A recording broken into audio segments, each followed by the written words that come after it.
Greetings, everybody, and welcome to the latest talk from Greenwich Industrial History Society. It's a year since we've been doing these online. And today we've got Nina Baker, Dr. Nina Baker, who's live in Glasgow tonight.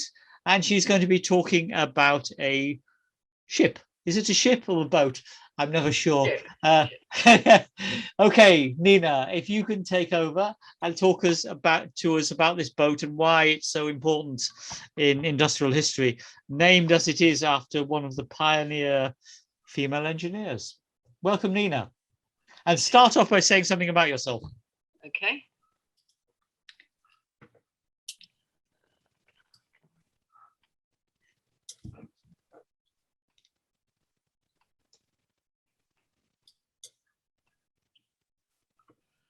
Okay, my name is Nina Baker. When I left school, I was a Merchant Navy deck officer.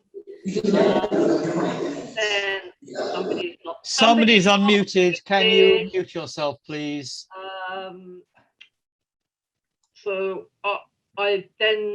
I lived abroad for a few years, and I did an engineering degree in my 30s as a mature student. I then did a PhD in concrete durability.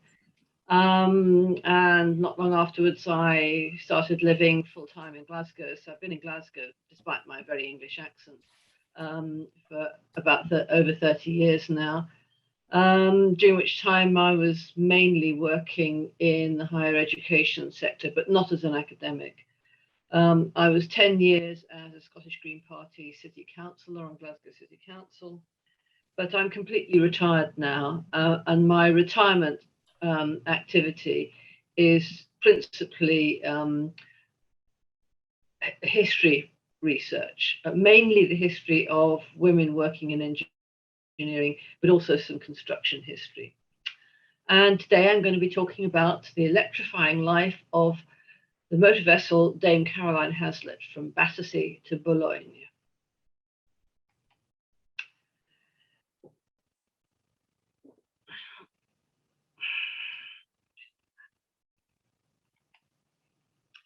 So there are three strands to this story, which all connect to each other.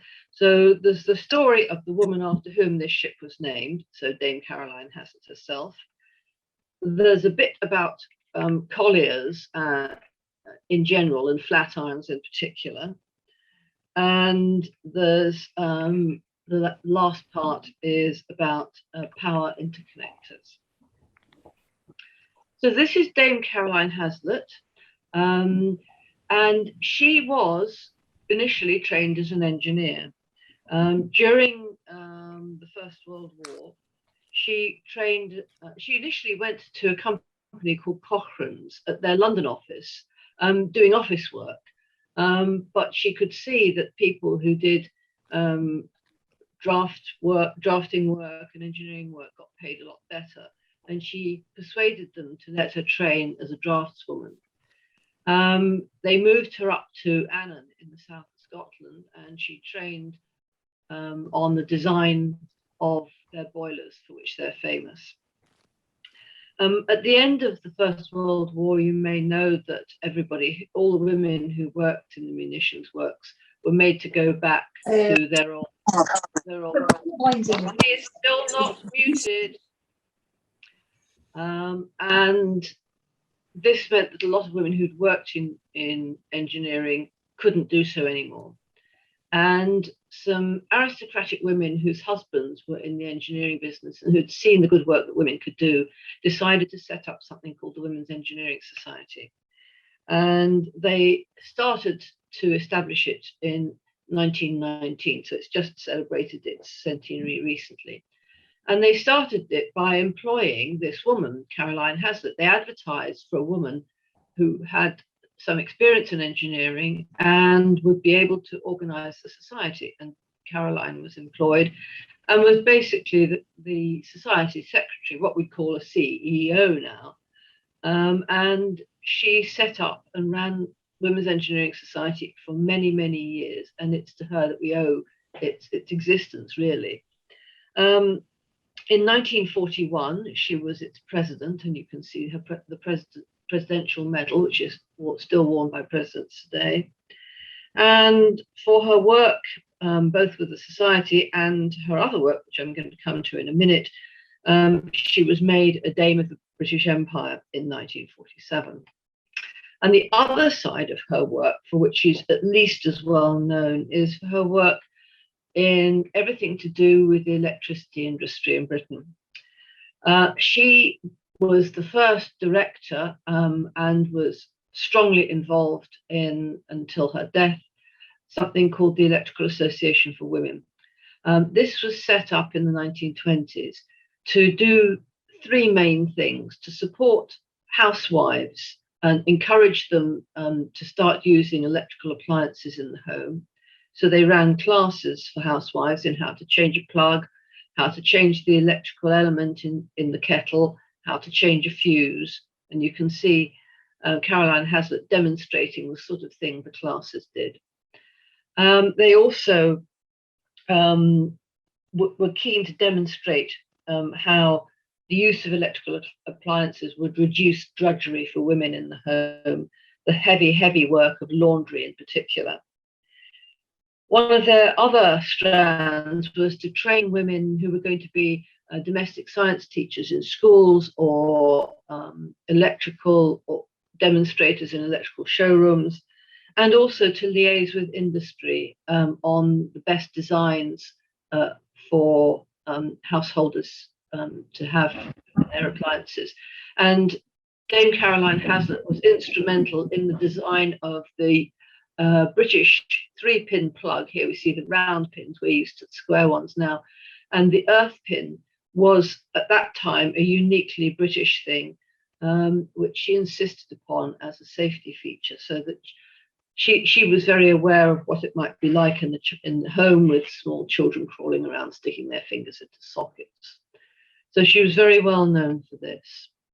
And because of her work with the Electrical Association for Women, she got invited onto quite a number of national organisations.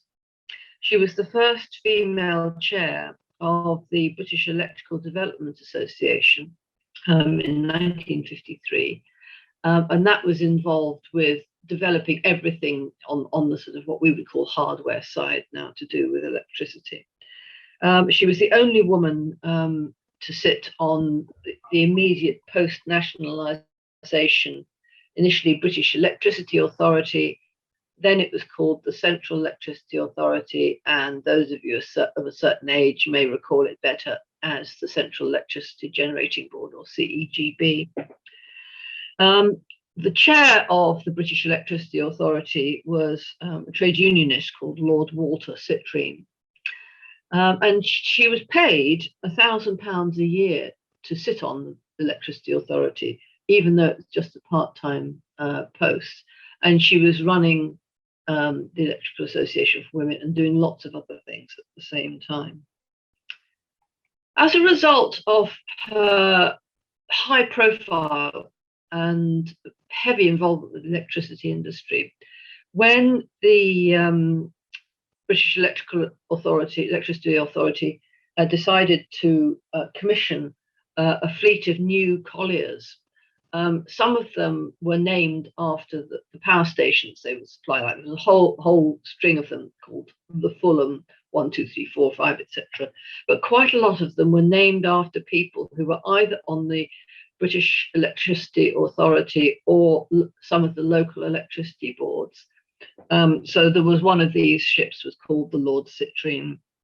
There was one named after Caroline Haslett, Sir William Walker, Major Harry Richardson, and so on. So a lot of them were named after people, but it's not given to many of us to have a ship named after us. And if you look at ships which are named after women, if you look at even just the colliers named after women, almost entirely named after either royalty or after female family members of the ship owner, or perhaps sometimes the shipyard where it was built. So the Dame Caroline Haslett was launched in 1949 from the Scottish shipyard Paul Russell & Co.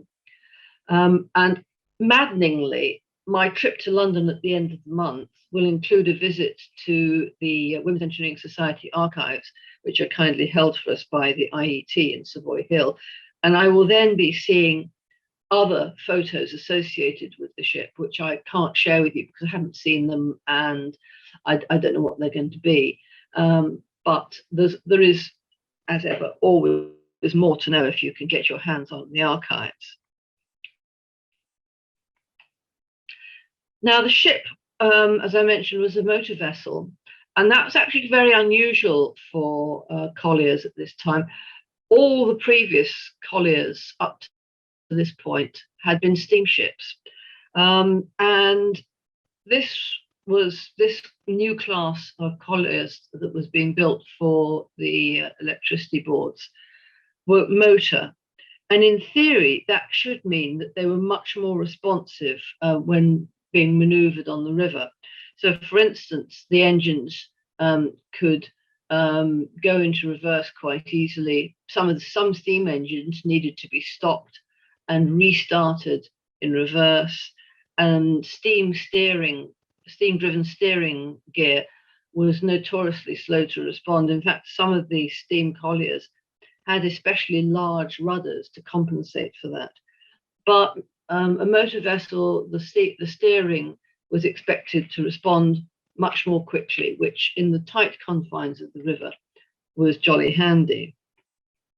Now I'm showing you here the three books that I've relied on a lot for my complete ignorance to be lifted in the matter of colliers.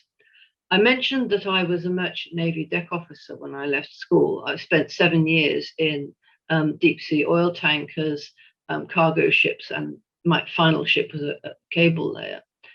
And deep sea sailors are a bit sneery, I have to say. I was an appalling snob. We looked down our noses at the coastal ships like Fred Everard's that you may be familiar with, and even more at the colliers, these little dirty ships as we saw them, just running up and down with coal.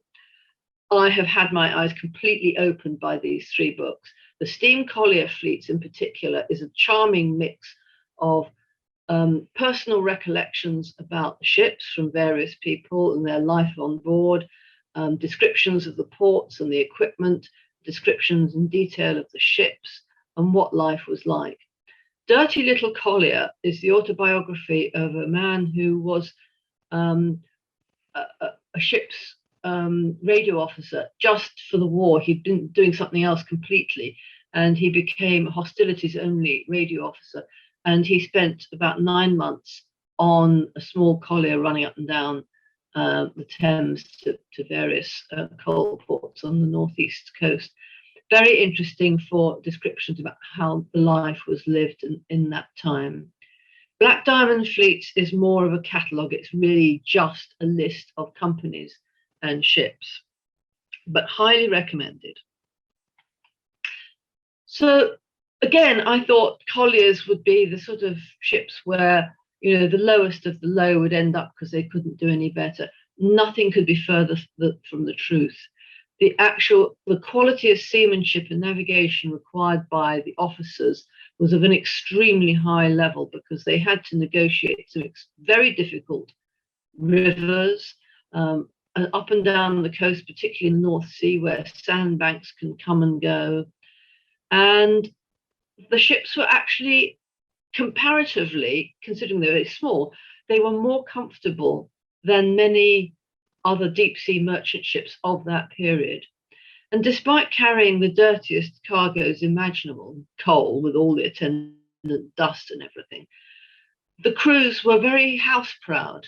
And typically they expected to have the whole ship looking spick and span and shiny, all the brass polished, the varnish woodwork washed down by the time they dropped the pilot at the mouth of the river.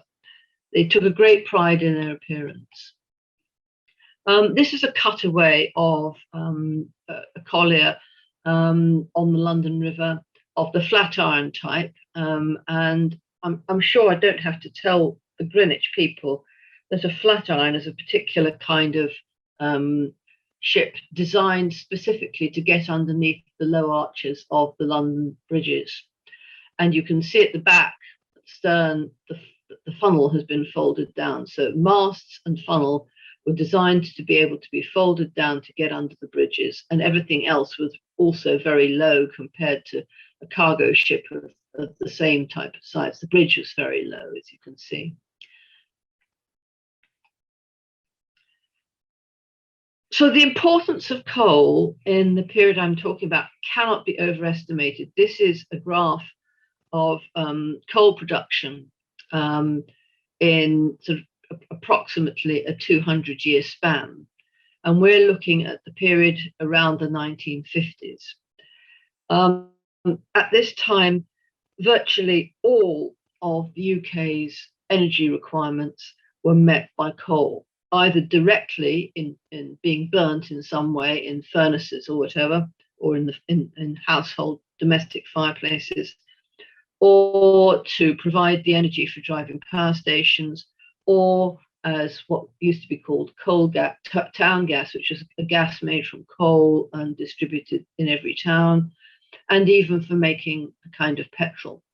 So it was absolutely vital, and that's why these colliers were so essential. The routes that were described in the Steam Collier book, here we can see the Thames, the river that you're most familiar with, and typically most colliers, even though they were running up and down the river, by no means all the captains had passed their pilotage exemption certificates. So a Trinity House pilot would pick them up at the mouth of the Thames and drop them off at the Surrey docks. That's where the red arrow is showing. And just to give you can see in the bottom left-hand picture what it looks like as one of these ships approaches a bridge. And sometimes some of those bridges are jolly close together, and you've got to make sure that as you go through one arch, you're lined up for the next one, which might be round a bit of a bend. And the other arrow on the left in the purple, that's where Battersea Power Station is. And there's about 10 bridges between Tower Bridge and Battersea Power Station, and more again above Battersea, and there are more power stations above Battersea. So getting through these bridges required a lot of skill. A lot of the companies had their own employed pilots who would pick the colliers up at the Surrey docks. That's if they didn't have captains that were exempt. A lot of the company pilots had originally been licensed London River watermen who had done their training for being a pilot was often actually being the helmsman with an existing pilot, so that you got to learn what sort of helm orders were needed at different points in the river. And here you see Battersea Power Station in all her glory. Now this was the view, not painted by me, I hasten to add. This is the view that I had from my childhood bedroom. We lived on the other side of the river from Battersea Power Station through all my childhood and until I left home. And this is what I would have seen. And the maddening thing is that we lived there in the years when the Dame Caroline Haslett was running up and down to the power stations. She must have been there across the river, where you can see a collier berthed on the right-hand side. The Battersea Power Station, very busy. You can see it's got all that coal handling equipment, all those cranes, grabs, conveyor belts. Doesn't show the piles of coal, but believe you me, you could see the piles of coal from the other side of the river. And to feed this monster, you had to be able to put a full collier on that berth at every high tide. So what they did was they brought up a collier and they left her at one of these mooring buoys you can see floating in the river. These were known as the Plymouth buoys, and a particularly challenging task for the collier captains and their pilots was to swing the collier round to get her onto the buoys and berth ready for the next tide. So here is the general arrangement plan of the Dame Caroline Haslett. These plans are held in Aberdeen archives because she was built up there. And this is her at sea. And I see that the funnel is not showing, so the masts are up, but they can go down when they need to. And here we are back at Battersea Power Station, and you can see Dame Caroline Haslett, being the sponsor of her ship, because she launched it, is here bringing some of her colleagues from the Women's Engineering Society to visit her ship. And that's the captain greeting her. Coastal ships, and indeed many deep sea ships in the 50s and 60s, didn't always wear uniform, and colliers, I don't think they ever wore uniforms at this time. So the Women's Engineering Society was having one of its conferences in the London area, and she brought some of her colleagues to visit. And her portrait was in the mess room, and she would send sort of little luxuries and comforts to the officers' mess from time to time. However, the MV Dame Caroline Haslett, for all her manoeuvrability, didn't also always cover herself in glory. And in 1964, most unfortunately, she was in a collision with the James Newman ferry, at that time almost brand new, at the Woolwich Ferry pontoon, resulting in damage to the Haslett and also damage to the pontoon's gangway system, as you can see in these pictures, which I'm kindly allowed to use them by Chris Mansfield from his excellent blog and amazing photos. I got from the Guildhall Merchant Navy stock of voyage cards these 3 cards for Dame Caroline Haslett. By no means her whole history, but this was all they have, unfortunately. So there's one for 1950, one for 1953, and one for 1960 to 65. And these basically mainly list when things went wrong, when the engines needed repair and they were stuck at Barry waiting to fix the engines. And in this, the last entry is the 1965 collision with her sister ship, the Sir Alexander Kennedy, which I show in the bottom right-hand picture. It's very unfortunate that we don't have other voyage cards for her, because her actual detailed history is very incomplete. And I don't know whether the CEGB archives might have more, or whether there is more to have from the Guildhall as and when we're allowed to go and visit again. Now, this picture, this newspaper article from 1961, is where I started my research. I knew that there was this ship named after Caroline Haslett, but I hadn't really taken on board that the ship had also been a cable layer and involved in laying the first ever cross-channel power cable. And I have a sort of standing, a saved search term in eBay for anything referring to Caroline Haslett. And this came up, this little news article. And on the left, ignore the right-hand picture, that's something else entirely. But on the left, it says, officials from the cable ship Dame Caroline Haslett, which is attempting to complete the cross-channel power link, are helped ashore from an attendant boat by a frogman in rough seas at Dungeness. Well, actually not rough seas, otherwise they wouldn't have been able to do this at all. And I'll come back to this little fishing boat because we'll see her again. So now we're at the point of the history of the ship and the connection with the interconnector, the cable between UK and France. In the 1950s, it was recognized that we struggled with peak demand. In fact, Battersea Power Station, in the time I lived there, was a peak demand power station. You could hear the connection being made in the evenings when everybody turned their cookers on. And that's part of the story of the interconnector.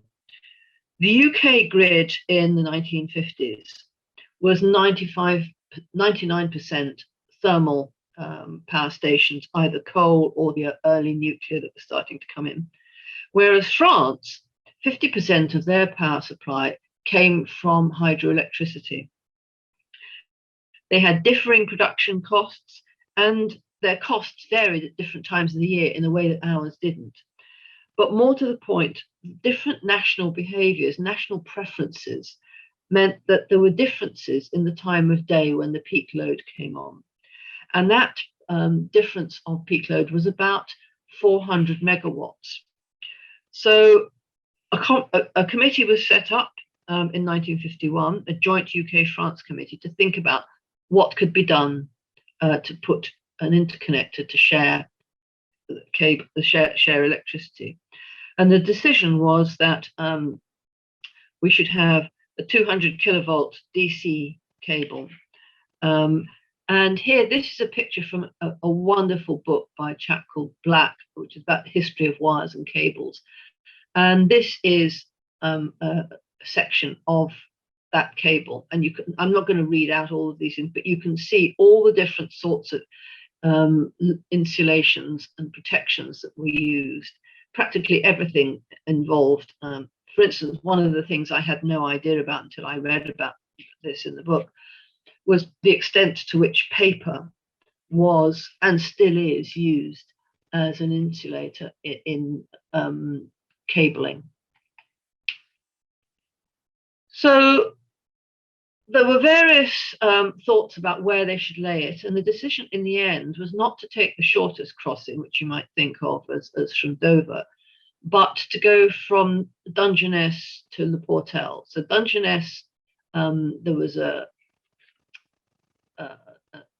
connection station at Lydd, and Le Portel is near Boulogne, and their connection station was at Eschingen. Sorry, going back a moment. One of the most important things which they understood about having a cable that was running in such a very busy shipping lane, even as it was then, was the necessity to avoid the cable creating induced magnetism that might affect ships' compasses.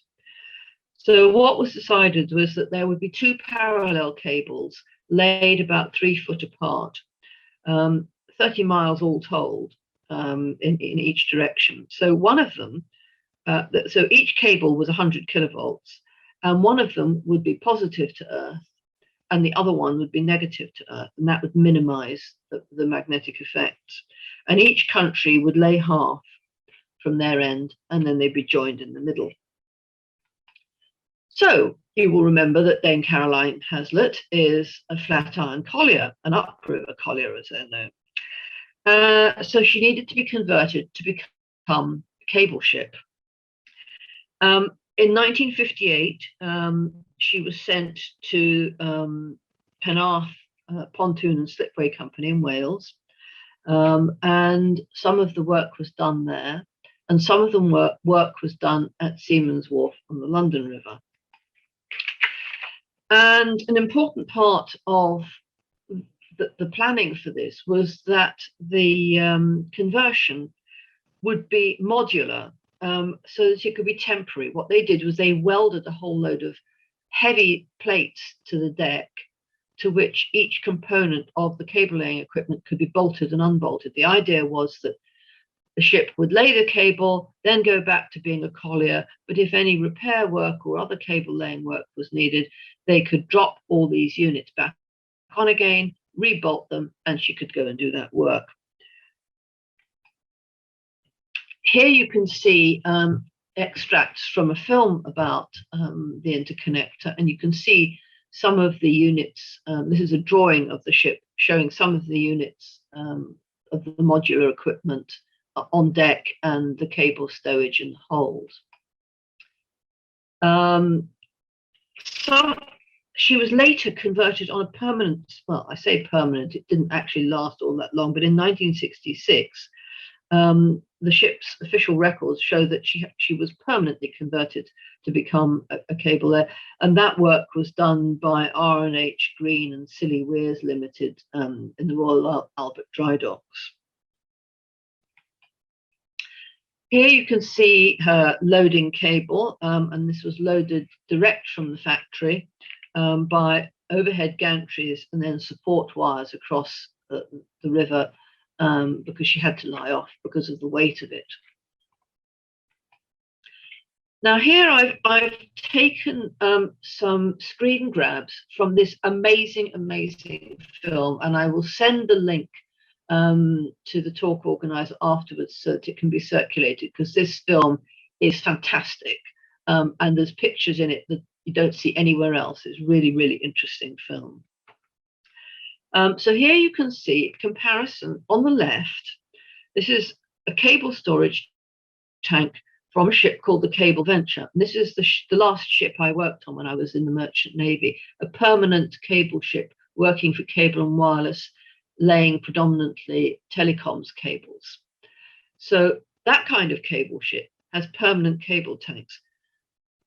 The Dame Caroline Haslett, of course, hasn't got permanent cable tanks. It's got holds, double bottom holds, for carrying coals. So they had to build this timber cable storage equivalent with a cone in the middle and frames around the outside to stow all the cable in the usual way in the hold.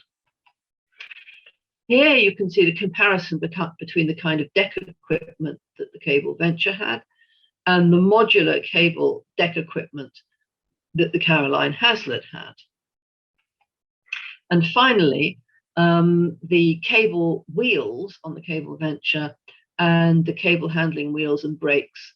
In this case, these, as they are being tested on the dock side before they were loaded and bolted in place on the Caroline Haslett. The first piece of work that had to be done was testing. They decided that it was important to check that the Caroline Haslett could do what was needed, and that the wires, the cables, would be able to be laid at the depth necessary with the accuracy necessary and closely parallel. And that extremely fuzzy picture on the right hand side is an actual clip of what Frogman took pictures of after the test laying to check that they could get the cables parallel 3 feet apart. They also needed to check that they could lay locator end marker buoys in the channel, and that they would be able to recover the ends and do joinings for connections and repairs, because this was going to be a complicated business and they wanted to be sure they could do it. And both the French and the British did testing runs in 1958 and 59. The French cable ship that was used was the Ampere, in this rather attractive stamp from the same period. And in fact, this almost certainly was launched, the stamp was produced to commemorate the work that she was doing for this project. And it was assisted by the D'Arsonval. They also had a small tug called the Equerre de Ville, but I can't find a picture of her. Here we can see the beginning of the actual cable laying. So there's the Dame Caroline Haslett, and you can see what are known as the stern skids. It's not really a wheel that the cable goes out over. It's a smooth piece of iron between those slots, and you can see them starting. The picture on the bottom right is at the end of the laying. So by this point they're in the middle of the channel, and that orange buoy behind the man is about to be launched with the end of the cable, so that when they come to do the jointing they can pick it up, and the French ship would have done the same thing. So interconnectors continue to be really important. And the one that they laid is not shown on this because it was superseded by IFA in 1986, and then IFA 2 just this last year. So we've got cables going to the Netherlands, Belgium, the one for Norway I saw in the paper today. It's just been passed as tested and suitable for use. Cables to both Northern Ireland and the Republic of Ireland, and there's another one being built to Denmark and another one to the Netherlands. There was, of course, the embarrassment a few weeks ago of one of the underwater cables being affected by a fire, and which hasn't helped with our current gas crisis. So these interconnectors are really important for us, despite the fact that we're not in the EU anymore. Our links to mainland Europe are increasing all the time by these physical connections. So the Dame Caroline Haslett has had this varied existence, owned by, well, the Central Electricity Authority essentially was the same thing as the Central Electricity Generating Board, but they never ran their own colliers. In fact, hardly any collier owners ran their own colliers. They were nearly all managed by other organisations. And Stevenson Clark, mentioned in the middle of this page, was one of the biggest. A lot of the gas companies and the old power companies had used them. They were very, very experienced. And remarkably, they were quite innovative. They moved the system of self-catering on colliers, which was ubiquitous on coastal trades, where the crew and the officers had to bring their own food and make their own arrangements for cooking it. They changed that. They introduced one of the first ever employee pension schemes in the British Merchant Navy. Now, this list of the vessel's history says in 1958 she was temporarily fitted with cable laying gear, and in 1966 permanent cable lay. There's a gap in what we know there. This isn't quite true, because it says in 1982 she was converted to a dry cargo vessel and her name was changed to the Dame Caroline, but sometime between 1966 and 1982 she had already reverted to being a collier. And the reason that we know this is because this delightful picture of her running as a collier was taken from Waterloo Bridge in 1970, and Robert Carr very kindly let me use it for this talk today. And there she is, looking spick and span, on her way perhaps to Battersea Power Station. So we've started from her building in Aberdeen, her work up and down the London River from the Welsh coast and the northeast coast to Battersea Power Station primarily, but also some others. We've seen her helping with the cable to Boulogne, and here I like to think of her doing yet another one of numerous trips to Battersea Power Station. Thank you.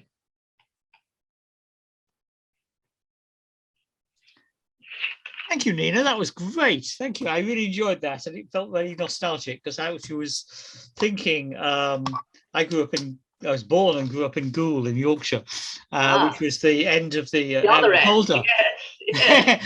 where they took coal from Tom Puddings and put them on coastal colliers to take them south to London. And when we were there as a family on the canals a few years ago, suddenly realizing these great hulking bits of construction were what I'd heard in the middle of the night, sleeping in my grandparents' bedroom. It was the coal tipping into the boats. Well, they were called staves, and they had these amazing sort of contraptions to get the railway trucks up and then tip them over into the.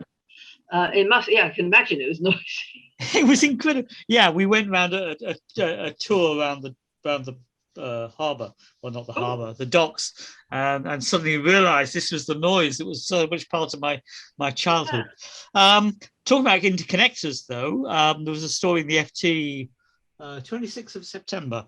The ex-CEO of Tesco is planning an undersea electric connector from North Africa and the UK, Morocco. £16 billion it's likely to cost. So I guess there'll be working on solar power there. So this idea of connectors is just getting madder and madder and wider and wider. I'll send you the link if you like. Yeah, any questions? People, if you go to chats. I see there's a lot of chat. Has anybody looked to see if there are questions there? Yes, there are some.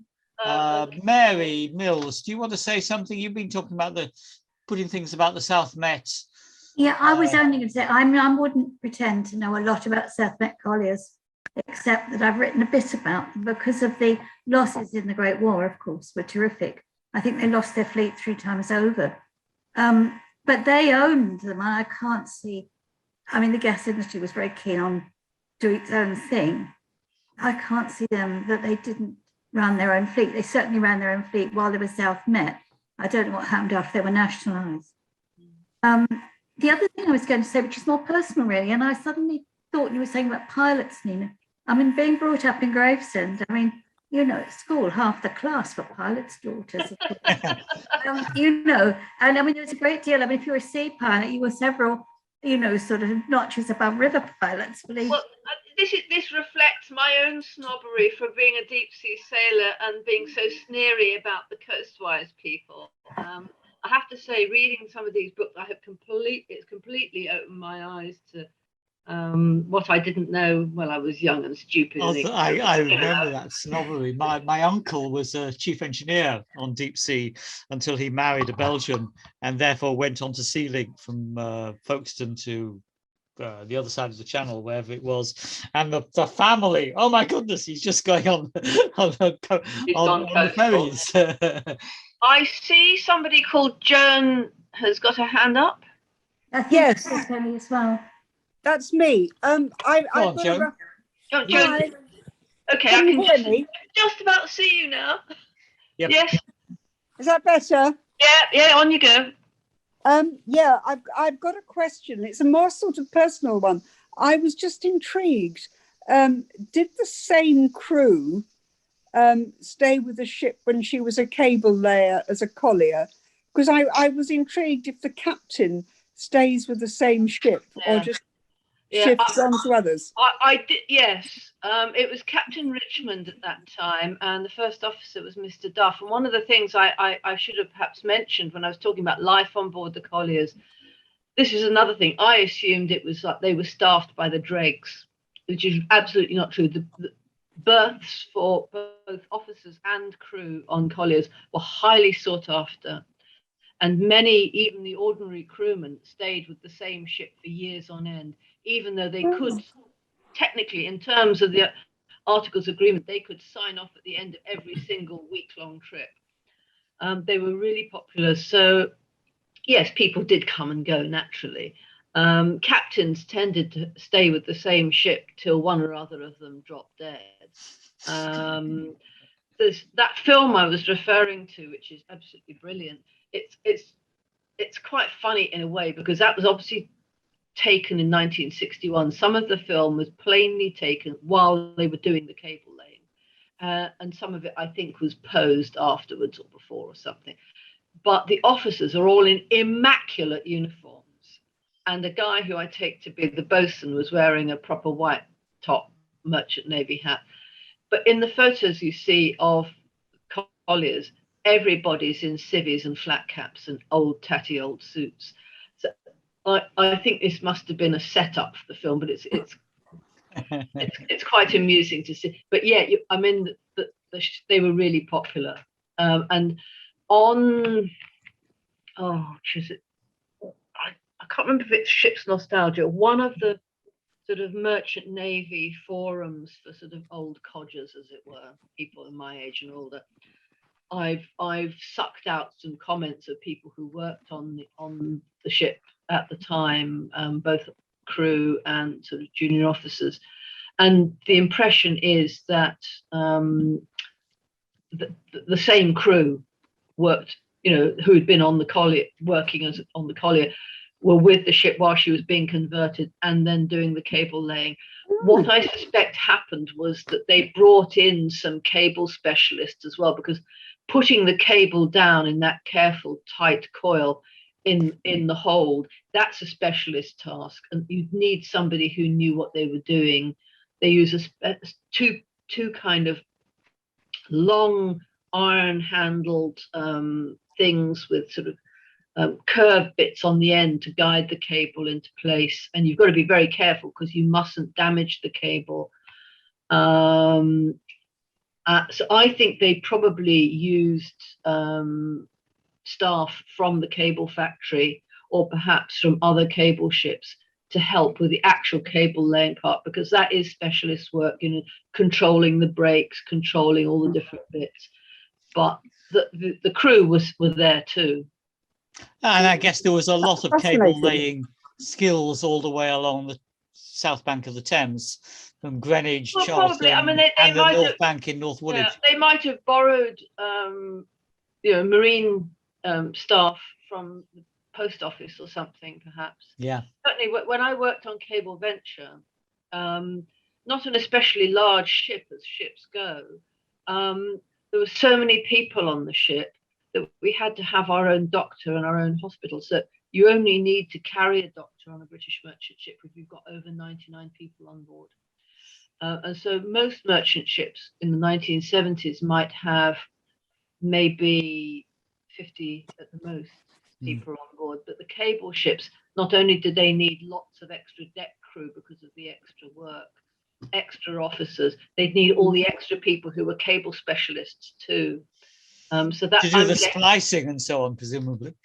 Well, that's particular to telecoms cable, but in terms of actually handling the cables, you need specialists. So they must have borrowed extra people in, but it was only a day. They were only doing it for one day.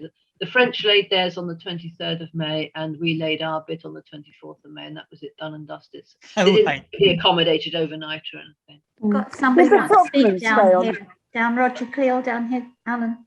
Sorry, one at a time. Roger Cleal wants to speak. Yeah. So why was it? Why did you? They did.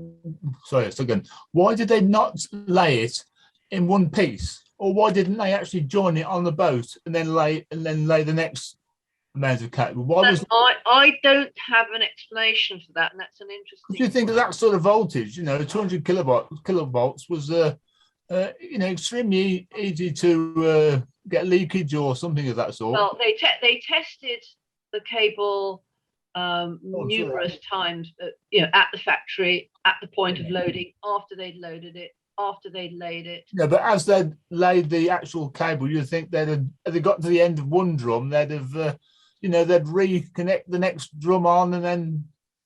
I wondered if it was so basically in the Caroline Haslett they had two holds, two cables. They laid, perhaps they couldn't carry anymore, so they laid their two parallel cables from each ship, and then left them in the middle to be connected together. And they left extra. There was something like about 500 extra yards left in a loop, in case any further repairs were needed.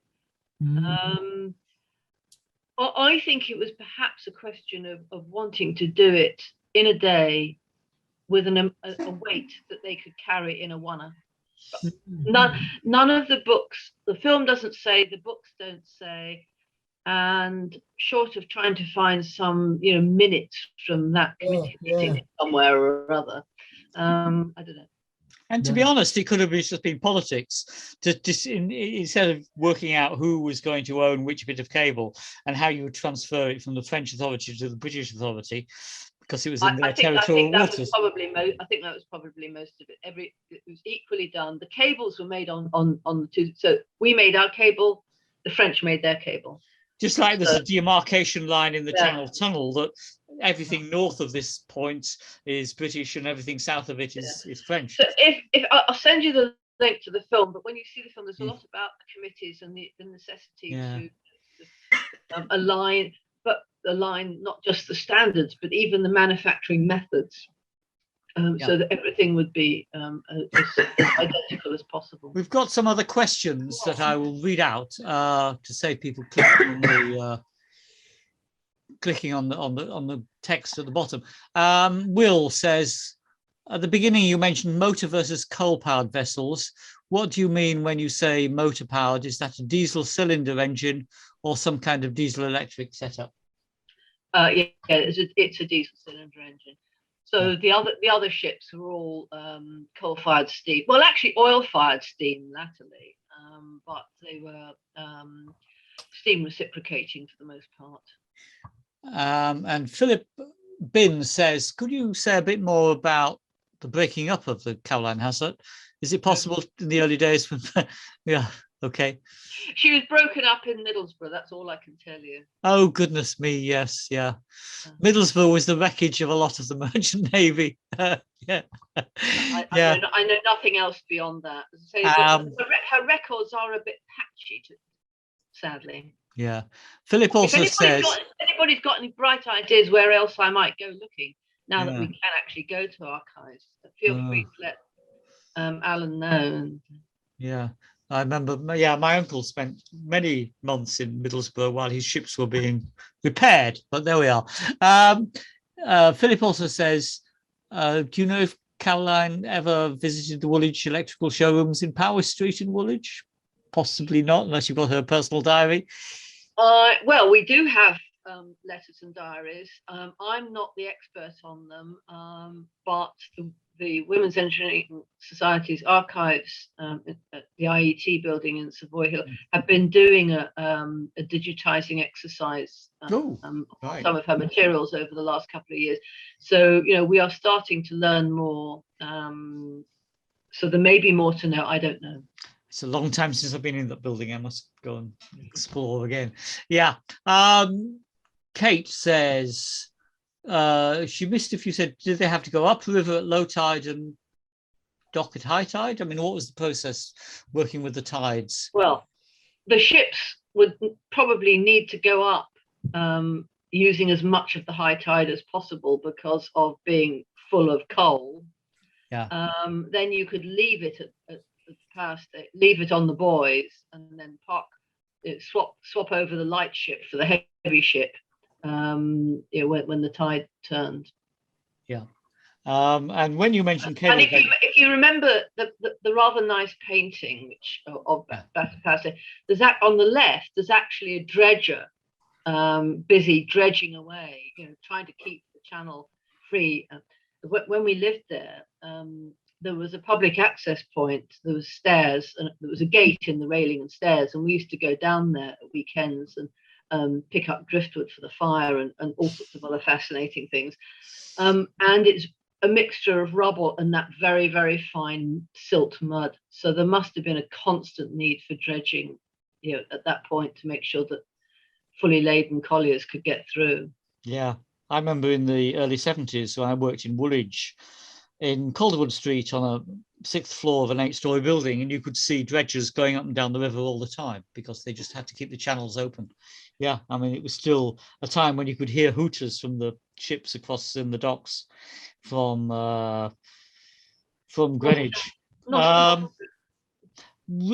am glad you mentioned. Oh, I looked up, by the way, you mentioned Dirty Little Collier by John Batten. I looked up the book on Books. It's now, if you want a copy, they've got one copy available at £44 plus £3.95 postage and packing. I'm afraid that's probably my fault because I bought the cheap one. They probably realised there might be a demand for it and bumped the price. Right. If you've got the best part of 50 quid to spare, you can buy Dirty Little Collier. I'm glad you. So, Mary, it's the Coal Scuttle Brigade, which is about colliers going round to the Brighton area. They don't go up the Thames; they go around the coast. But it's a very interesting book. Yeah. I mean, it was damn dangerous because the E-boat alley up the east coast of up North Sea they had a very narrow space in which the convoys could go, and they didn't always go in convoys. There was a lot of mines. A lot of colliers were lost. A lot of gas industry colliers were lost. The lot of details. I mean, some of those men went down 3 times, went on another ship, and it's an enormously important story which we don't hear about at all. And also, I mean, they used to take some innocents from the gasworks down on one trip, and they would be absolutely terrified all the way down and terrified all the way back. And so these gung-ho sailors probably made it a lot worse. Anyway, I'll shut up. Yeah, yeah. My grandfather, who's a Scottish Aberdeen-born chief engineer, lived in Goole, and he was sunk several times in the Second World War. Yeah, yeah. So my Joan, my wife, for the avoidance of doubt, says, did the frogmen sleep on the cable laying ships? Did the Frogmen sleep on the cable laying ships so they could do their work on the, or was that a different job? Did the who? The frogmen, the divers. Oh, Joan, do you want to come back? Nobody would have needed to sleep on the ship because she was only out for the day. Okay, yeah. Kate says getting under the bridge at high tide near her is often entertaining, if not impossible. Yes, quite. And also a question, what made the colliers such a popular berth, a popular place to work? Was it the short trips so they could get home 7 times a week? I mean, you know, a lot of, so I think Captain Richardson's home was in Barry. A lot of their homes were, you know, in places up in the various coal ports up the East Coast or South Wales. So they could hope to get home at least once every couple of weeks. Yeah. Yeah. It was a great. How did you get into the Merchant Navy, Nina? I mean, by hammering on doors. Right. Okay.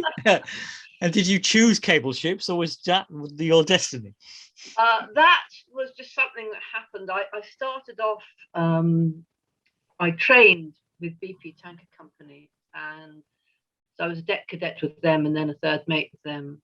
And then I went to a Liverpool company called Bivy Brothers, and worked third mate on a general cargo ship and second mate on a bulk carrier. And then my late stepmother was public relations officer for cable and wireless, and she heard that they were looking for more deck officers, and I fancied a change, so I did a trip on a cable ship. When was that? That was in 1979. What was her name? Cable Venture. The picture. Oh, what was your stepmother's name? My stepmother's name, Etren Limbury. No. I met a lot of people in cable and wireless in the 70s and 80s. Well, she was in the sort of PR and press office thing. She would in Red Lion Square. Yeah, she would set up press visits to ships when they were in the Pool of London, or opening of new cables or new. In fact, I've got a piece here. Where is it? I've got this little table weight, which was the sort of VIP gift for some cable opener. I don't even know what it was now. Maddeningly, I don't know what the cable is, but right. Yeah, so I've got cable wires was great at that. I've got something, a medal that's sort of about that size, which they gave out to people who went to their launch of their first satellite station. I've got one of those. It's upstairs in the loft, but I've got, because she organised. I'm surprised. Well, you might have met her and not remembered, of course, but she. So this is Belmopan Earth Station, inaugurated 6th of October 1970. No, slightly before my time. I was still wonderful. Yes, yeah. And upstairs, I've got a folder from. It's somewhere. I'm going to say Belize, and there's this. Yeah, a medal, as you say, and some kind of brochure thing somewhere. Yeah, the person I knew best in that company was Sandy Skinner at Mercury Communications, who was their PR person in Long for many, many years, who died about 2 years ago, I think, sadly. Great guy. Good taste in wine. Any more questions? Well, I can tell you, my stepmother had good and substantial taste for wine. Right. Well, I used to work about 10 minutes walk from where Sandy's home was in Ladbroke Grove, and sometimes you'd say, "Oh, come around for a glass of wine, dear boy," and 2 bottles later he used to then drive me in his sports car down to Notting Hill Gate station, and I would say, "Sandy, this doesn't have seatbelts or a speedo." And he said, "Well, you don't need one if it's a car, if it was built before 1922. Yeah. Any more questions for Nina? Yeah. Just looking Bill. at the chat. Oh, yeah. Bill, do you want to ask anything about Cable Venture? I looked up Cable Venture when Nina mentioned it and realized the Google immediately took me to your site. Bill, are you still there? Yes, I am. Hi, Bill. Hello. Yeah, go on, we can hear you. I think I've downloaded that. Yes, Bill. you can't avoid my site if you go to Google, because it's been up for about 20 years. I think it's been up since before Google, actually. So Yeah. Bill is based on the fringes of New York and is an electronics engineer who trained in Leeds University about 2 years before me, though we didn't know each other, and is a great historian of the subsea cable industry. Well, I have made a lot of use of your page, and yeah. good, thank you. Yeah, that's what it's there for. But actually, I mean, Pages of you actually. this is the other book that will set you back proper money if you go looking for it. Oh, I was looking for that on A-Books. I couldn't find it. Right. Yeah. Yes, I have a copy of that one. I've been watching out for this for ages, because with the libraries all shut, the only place I would be able to read it would have been at the British Library or something ridiculous. I was looking and eventually got it at an acceptable price, but it's on sale at unacceptable prices too, I can tell you. But Right. it's really, really interesting. You can see I've marked lots of Yeah. I've got similar books about cable ships and things like that, which I've no doubt Bill has got as well. I think I might have said to you at one stage, Nina, that when I was at the OU, that somebody else there was doing a PhD on the Electrical Association for Women. I've no idea what her name was. I think, yes, I'll check. I think she came from the west of England, a young woman from the west of England. More than that, I can't remember. Yeah, I think I know what you mean. Yeah. Well, there's quite a lot of work been done on the association in recent years. Leeds University had a grant to do some work about it. Did they? Because I mean, I'm sort of come back to gas, but the big man in South London Gas was George Livesey, and he endowed a professorship at Leeds. Oh. Clearly, then they don't have the gas industry use for it anymore, but it's still active, but I don't quite know what they.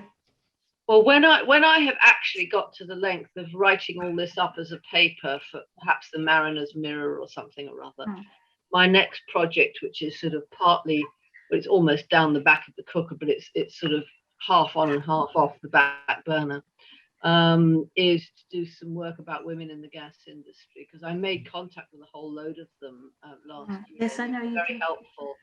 And there's some really interesting stories about the women who worked in the gas showrooms, but also the women who worked in the research laboratories.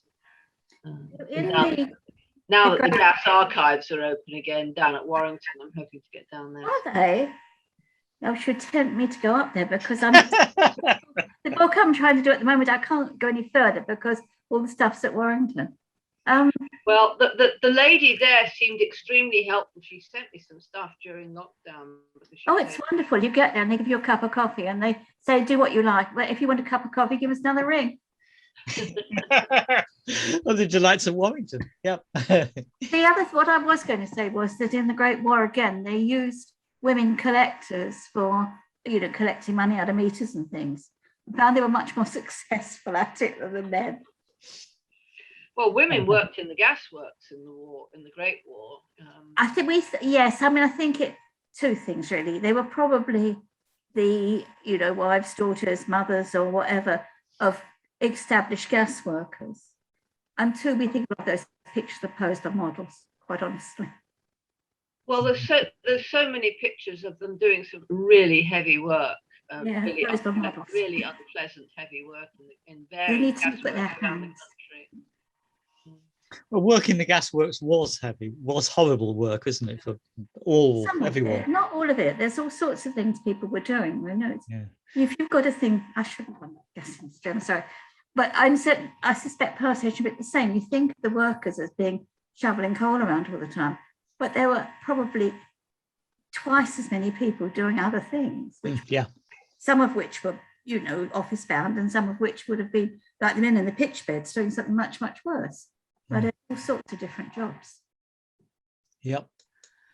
Okay. Any more questions? I'm looking through the list. I can't see anything else that we haven't asked. Bill on the chat has put the link to his thing about cable venture on atlantic-cable.com, which I heartily recommend. And there is also, Suzanne says, Susanna, if you're still here, she gave the Caroline Haslett Memorial Lecture in the 70s, and there's an Amazon link there, which might be worth you looking at. It's right at the top of the chat. First entry. I saw that, Well, it's quite an honour to be asked to do one of those. Yeah. Are you still here, Suzanne? Well, there is a Suzanne on the screen, whether it's the right one. Do you want to unmute yourself and say what you talked about? Nope. Nope. Okay. Right. Well, thank you very much, Nina. Suzanne. Hello, Suzanne. Suzanne's found the unmute button. Okay. Oh, hit the unmute button? Yeah, I have. Okay. Do you want to turn your camera on as well? Oh, yeah, okay. Not obligatory.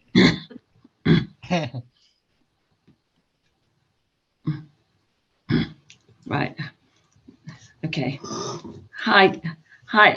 Start my video, yes. Right. Hello, everyone. It was lovely to hear Nina tonight. One of my bestest friends. Hello, Nina. Love you. Miss you. We'll see you soon. We love you. And many years ago, I gave the Caroline Haslett Memorial Lecture in about 1977. I put the link up on the chat. It was really lovely. So what a wonderful woman she was.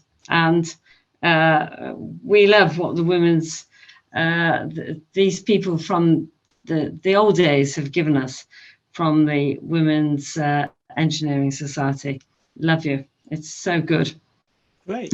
So did Amazon publish your lecture?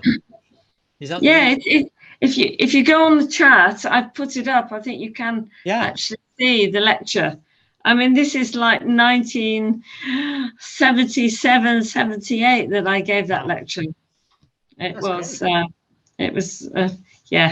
extraordinary that it should be on Amazon.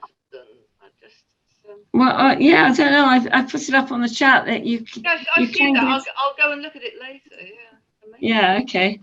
I think I've got a copy of it somewhere. Yes. So it was really good, and that was about women engineers. And my whole point in the lecture was that you could be a woman engineer, and you didn't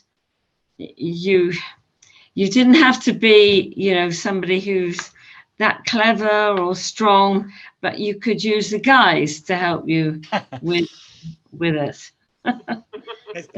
Lovely to see you. What did you do in engineering, Suzanne?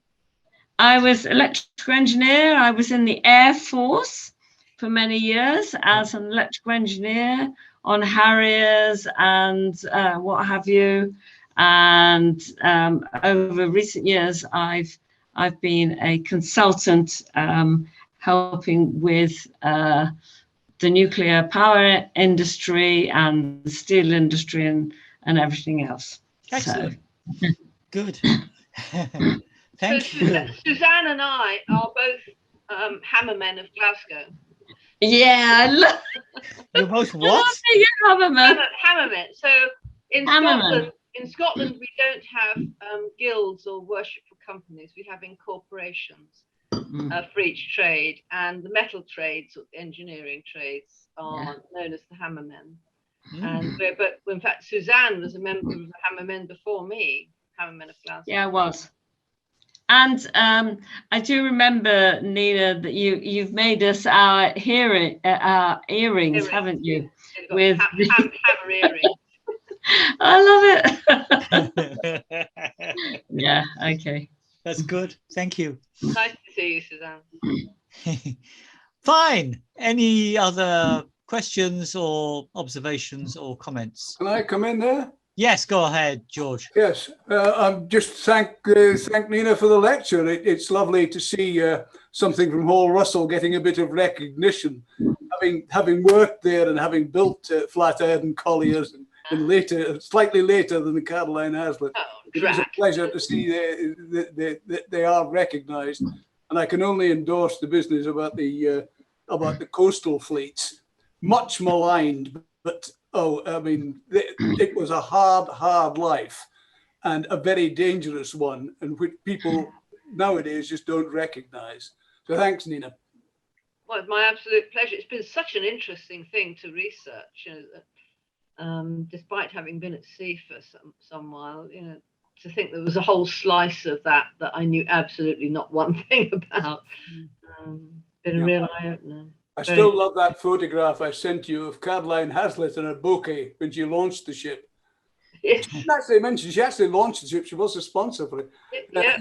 The bouquet and letting the female shipyard workers have a sniff of it. Well, I'm hoping to see more photos of the ship and the launch and everything when I go to the archives. Yeah. Great. Good. I used to love going around what was the IEE archives in those days before it was the IET. Yeah, excellent.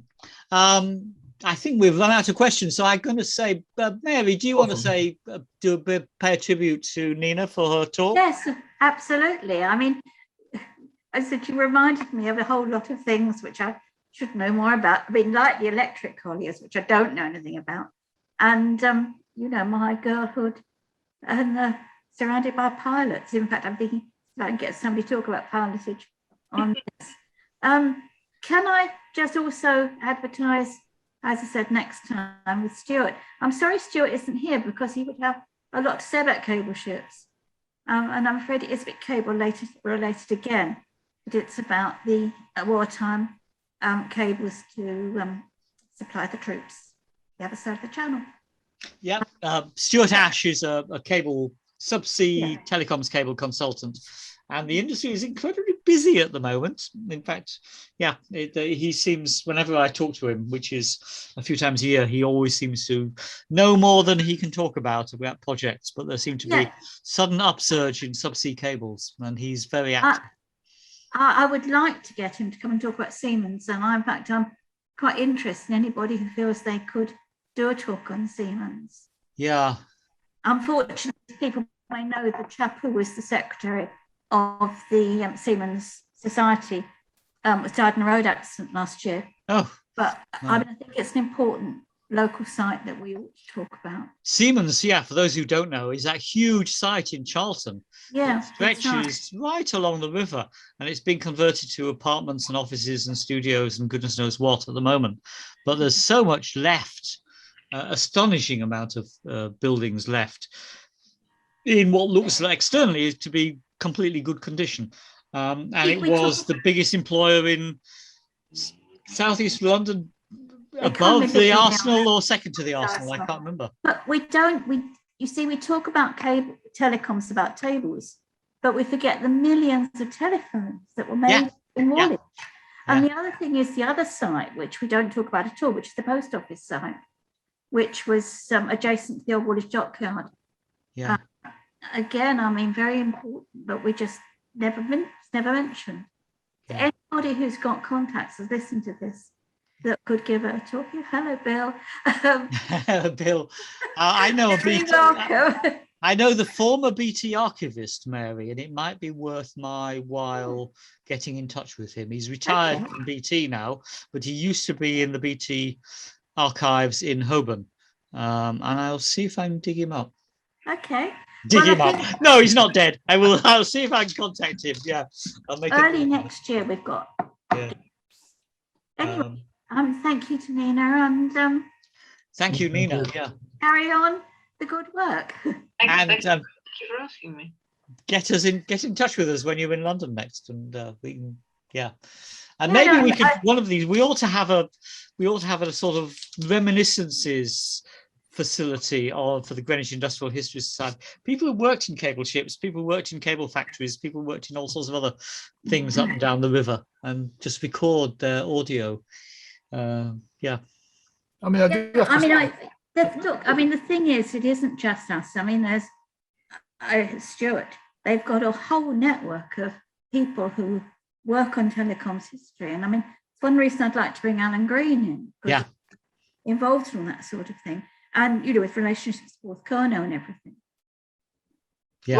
Roger Cleo had his hand up. All I was going to say was, I think Zoom is just amazing. We've got people from all over the world, all on this chat sort of thing. It's just brilliant. I just can't get over it, really. And without COVID, I don't think anybody would really have got to. Exactly. Thank you, Roger. Yes.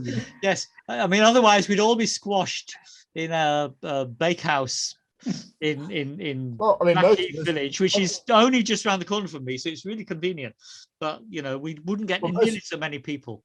And you'd have had to pay my train fare down to London. Well, exactly. Yeah, and your accommodation overnight, because you wouldn't be able to get back to Glasgow from 8:50. I mean, we've lost people because of that issue, of course. We've gained more people, I think, Mary, but there we are. That's for another time. No. I mean, I think that's what I'm meaning, that we've gained people, and that we didn't get people to the bakehouse because of the overnight issues and having to get the train from Blackheath and the rest of it. Yeah, exactly.